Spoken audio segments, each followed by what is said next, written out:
The University of Wisconsin is working now to build support for its upcoming 2025-27 biennium budget. The request, which funds all 13 campuses around the state, is ambitious. It calls for $855 million more over the 2 years in support from the state legislature to stabilize the system, grow programs, and provide raises to staff. Here to tell us more about this request and what it means to all of us is Jay Rothman. He is the president of the University of Wisconsin, and with the UW Board of Regents, oversees all campuses. Thank you so much for being with us. We appreciate it. It's great to be with you today. Thank you. When we look at that projected expenditure for the upcoming budget, the 2025-27 budget, it is a lot of money. It is a lot of money, but I think we need to put it into context. Right now, Wisconsin's support for its public university system ranks 43rd out of 50 states in the nation. 43rd out of 50. That's not the Wisconsin I know. This budget request gets us up to the median, simply gets us up to average. And I think it reflects a decade plus during which our funding was declining and our tuition was frozen that has put us in a difficult financial situation. Every state around us, Minnesota, Illinois, Iowa, and Michigan are all in the top 10 in funding. We're at 43rd. One of the things that perhaps is going in the UW's favor is that Governor Evers believes you need to get more money. He's proposing and has suggested perhaps up to $800 million. You've asked for more money in past legislative sessions, and you haven't gotten what you've needed for the legislature. What is the impact when you don't get those additional dollars? What happens? Yeah, and I just would start out in saying I'm grateful for Governor Evers' support of the universities, and I think we have seen what happens. We have layoffs, we have closure of branch campuses, we are underpaying our staff relative to the market, not the private sector market, but the university market. So we're running on some level of fumes, and I appreciate it as a substantial offer or ask.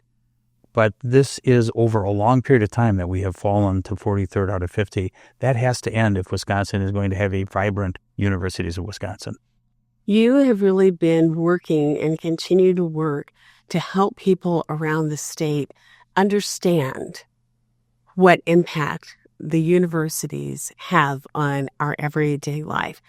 What are you doing to communicate that? How are you helping people see that everyday value? Well, Wisconsin has a war for talent. I mean, we don't have enough people in the state to fill the jobs that the great employers of the state are creating. And the universities of Wisconsin can help solve that problem, but we have to have the resources to do it. So what we're doing is we are going across the state, advocating and sharing with people about what our story is.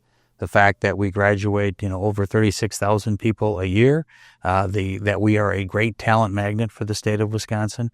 We have a campaign that we've recently announced about. We have well over 700 business and community leaders who have signed on to support the universities of Wisconsin. It includes nearly 20 regional chambers of commerce. So the MMAC, the GMC have all signed on to that as a means of support for the universities of Wisconsin. So we are going to do our best to advocate for something that I think is critical to the state of Wisconsin. How important is that support when you go to the legislature and you ask for these additional dollars? How important is it for the legislature to see that people who help run Wisconsin and make Wisconsin the great state that it is are saying, we need to do more? It is critical. Legislators, as they should, listen to their constituents. And when they hear from their constituents that supporting the universities of Wisconsin is important, they will respond, I believe, accordingly. And that's what we're trying to do. We're trying to be advocates for our universities, but most importantly, we're trying to be advocates for the state of Wisconsin. We are here to serve the state of Wisconsin and the future Wisconsinites who will attend our universities. Because one of the challenges for the universities is that there is this strong history and tradition of really having top-notch public education. And we don't always connect the dots that we do have top-notch education in the state, higher ed. But when we don't get the money, things have changed, and we need to figure out how we get back to being in the place where we want to be so we can continue to grow. Generation after generation of Wisconsinites have invested a lot of money to build a world-class universities of Wisconsin. But we can't rest on our laurels, and we can't simply say, well, then we're done. It requires constant reinvestment. And I think the people of Wisconsin, the economic returns, it's $23 per every dollar that's invested. We did a survey some years ago that reflected that. But I take it down to the individual level. What do parents want for their children and their grandchildren and their nieces and nephews? Where are the future teachers and doctors and nurses and engineers and data scientists and so on and so on? Where are they going to come from? We have to invest in that asset to make sure that it remains vibrant. And it has been neglected for the past decade or so. And we do that at our peril, in my judgment. Let's talk a little bit about individual impact. Tuition is something that was frozen. It did go up a little bit last year. If you don't get the additional dollars that you're looking for and the additional support you're looking for from the state legislature, what's going to happen to tuition? Well, the commitment that I've made when I recommended the budget to the Board of Regents that the Regents approved was that if we got the $855 million, we would not raise tuition for the 2 years of the biennium, and we would not close any additional branch campuses that have not been slated for closure, so that we maintain that accessibility, because I think that's important. I think right now we don't want the tuition payments to be a barrier for students coming to our universities, but we have no choice at the end of the day. So if we don't get $855 million, we're going to have to look at some other options, both to increase the revenue that we get, but also to reduce our expenses. Changes that I don't think are good for our students, not good for our parents, not good for accessibility in the state. One other thing that, of course, has happened over the past couple of years, and you alluded to it, is that several of the 2-year campuses have closed. I believe Fox Valley is scheduled to close in the near future. We also have found that you're getting out of the hole that you were in. You now have 6 of the 13 campuses that still have these structural deficits that they're looking at. That's better than the year before when you had 10 of 13. How will this additional money help to stabilize those campuses and the programs they provide? It will allow those universities to stabilize financially, but more important, make investments in areas that they need to make investments in. Just think of artificial intelligence as just one example of where we need to go. And the recent Chinese AI development that was described as the Sputnik of our era. That may not resonate with people who are younger than I am, but it is that type of thing. How are we going to address that as a nation? To make sure that we remain competitive globally. It requires those investments. At the same time, we're not asking the state simply to solve our financial issues. We have taken some very difficult actions to reduce headcount, to reduce our expenditures, because we have to be great stewards of taxpayer and tuition dollars. But at the same time, you don't cut your way to success at the end of the day. You need to have investment to be able to grow a business. And anybody who runs a business, I think, understands that. A university isn't a business per se, but it has business elements to it. And that future investment is going to be important so that we can offer the programs that our students need and what the market will demand. One of the things I do want to ask you about is the fact that you all have not just, as you said, depended on the state legislature. You've really worked to reach out to various foundations and other organizations to try to bring resources into the UWs. Tell us a little bit about that. Yeah, well, one of the things we did, we were to fund a tuition promise, which is a last dollar program that helps fund tuition for students of lower socioeconomic means. Ascendium Education Group gave us a gift of $5 million to help fund a tuition promise for a cohort for that 4-year period that they're going to be in school. So we're looking for other sources of revenue to help our students. But at the end of the day, we're Wisconsin's universities. We are a public entity. We are here to serve the state of Wisconsin, and all we're asking for is to get us up to the median in funding nationally so that we can continue to deliver the quality of education that Wisconsinites expect and, quite frankly, they deserve. I do want to ask you about diversity, equity, and inclusion. It's something that has been a very hot topic over the past couple of weeks. President Trump has worked to, at the federal level, dismantle some DEI programs. He's encouraged other organizations to do the same.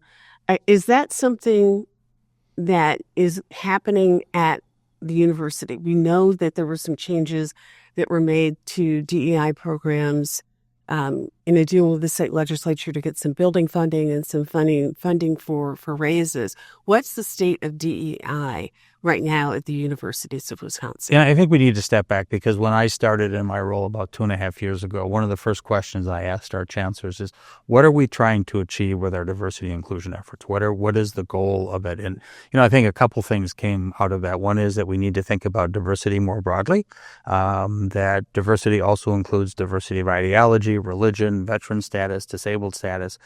Certainly underrepresented groups are part of that. Right. It's not always race or gender. It's not always race or gender. The second piece is we need to focus on the individual because those are our students and we want to make sure that each individual can be successful. So what we did, the way we have evolved it is our primary goal is twofold. One is it is based on student success, recruiting the student, retaining them, getting them to graduation, and then launching them into their careers. And our focus is what does that student need? And the student coming from rural Wisconsin may need some support levels that are different from the student coming from the central areas of Milwaukee. That's just one example about how we support them because we want all of our students to feel as though they belong, but they're also being challenged because if you're not challenged, you're not learning.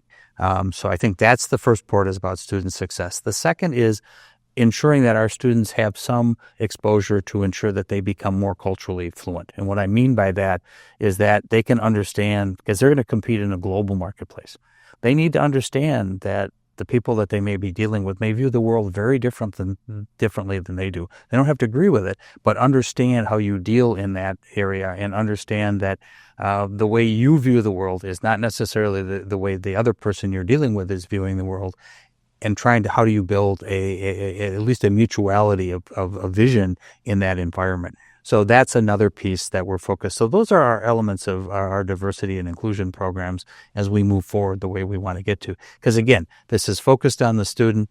We want to get every eligible student who's capable of doing the work in our universities, get them graduated so we can help Wisconsin win the war for talent. Well, the universities of Wisconsin always have some type of diversity, equity, and inclusion programs? I think we will have programs that support our students and support our students to achieve their success. And that will be whatever those support mechanisms are. I'm not sure we get hung up on the nomenclature because we're focused on students. Our mission is to support the state of Wisconsin by educating students well and educating students from wherever they come from. And even the neighbors that they could be students from the same neighborhood, but they need very different things in order for them to be successful in the institution.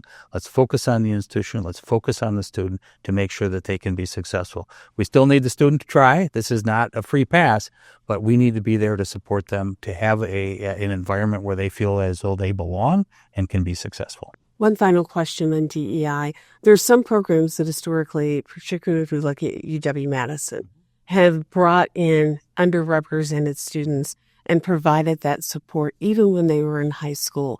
I'm thinking particularly, and then giving them that opportunity to make sure they're prepared so they can apply, enter, and be successful at the university.